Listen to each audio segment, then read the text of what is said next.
Malheureusement, c'est l'image de tout un pays qui est salie par quelques énergumènes mal élevés qui versent dans la déviance la plus répugnante pour porter régulièrement atteinte à l'ordre public en France.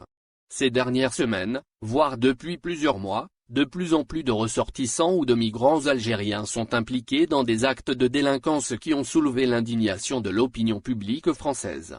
Ces individus salissent l'image de toute l'Algérie et déshonorent les valeurs nobles de la société algérienne qui ne tolère pas, elle-même, ces comportements immoraux.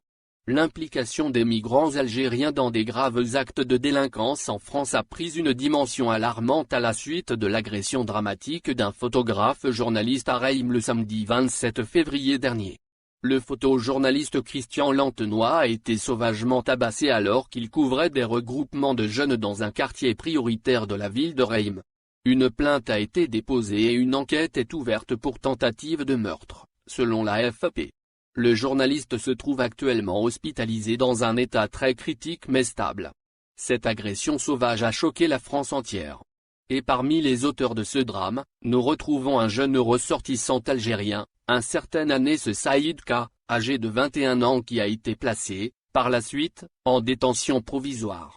Le jeune Algérien de 21 ans suspecté d'avoir frappé le photojournaliste a été identifié et interpellé le lundi 1er mars sur la voie publique. Le ressortissant algérien n'est pas un inconnu de la justice, condamné à 8 reprises entre 2018 et 2019, notamment pour des faits de vol avec effraction, usage de stupéfiants et violence en réunion. Il a été incarcéré à Reims du 16 avril au 19 mai 2020 pour ne pas avoir effectué le travail d'intérêt général auquel il était astreint, avaient révélé à ce propos les autorités judiciaires françaises lorsqu'elles ont annoncé son placement en détention provisoire. Impliqué dans cette agression qui a suscité un immense émoi, aussi bien localement que dans le monde des médias et chez de nombreux responsables politiques, jusqu'à l'Élysée, à savoir la présidence française, ce jeune Anes Saïd n'est, malheureusement, pas un cas isolé. De nombreux ressortissants algériens se sont très mal comportés ces dernières semaines ou ces derniers mois, portant ainsi un sérieux préjudice à l'image de notre pays.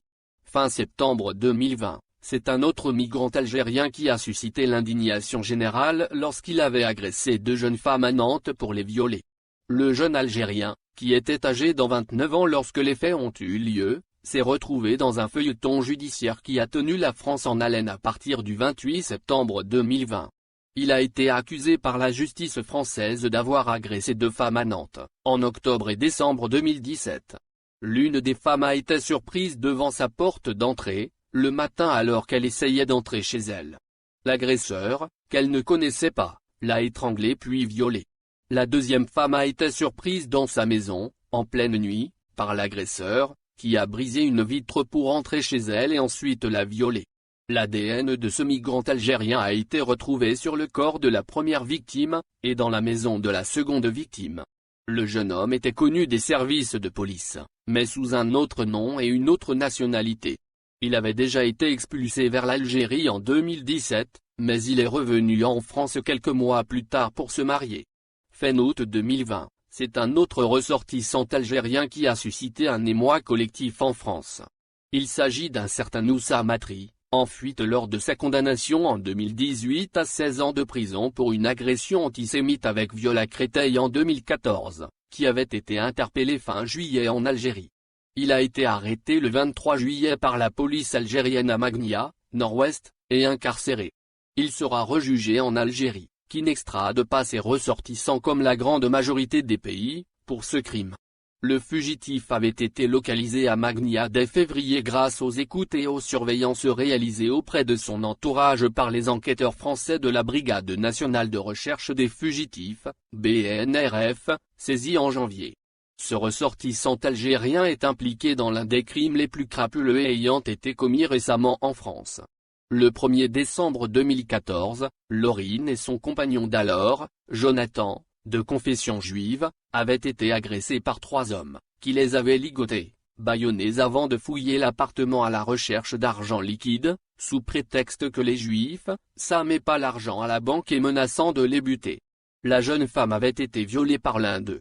Où sa matrice s'était amusée à lâcher des couteaux sur le dos de Jonathan pour ses frères en Palestine, avant de jeter au sol les symboles juifs et de proposer de les gazer à la lacrymogène. L'agression avait provoqué à l'époque un fort émoi dans la communauté juive et la classe politique. Le ministre de l'Intérieur de l'époque Bernard Cazeneuve avait ensuite fait de la lutte contre le racisme et l'antisémitisme une cause nationale du gouvernement français. Début novembre 2020, c'est un autre migrant algérien, cette fois-ci un migrant en situation irrégulière, qui a suscité une autre polémique à la suite de condamné à 6 mois de prison avec sursis pour agression sexuelle sur une mineure handicapée. Les faits se sont déroulés entre janvier et juin 2020. Anouar, jeune Algérien en situation irrégulière de 27 ans, a été reconnu coupable de 2 agressions sexuelles sur une jeune fille handicapée de 14 ans. Il a été jugé par le tribunal correctionnel d'Avignon qui l'a condamné à 6 mois de prison avec sursis, en plus d'une interdiction de 2 ans de se présenter dans la ville de Sorgues, où se sont déroulés les faits.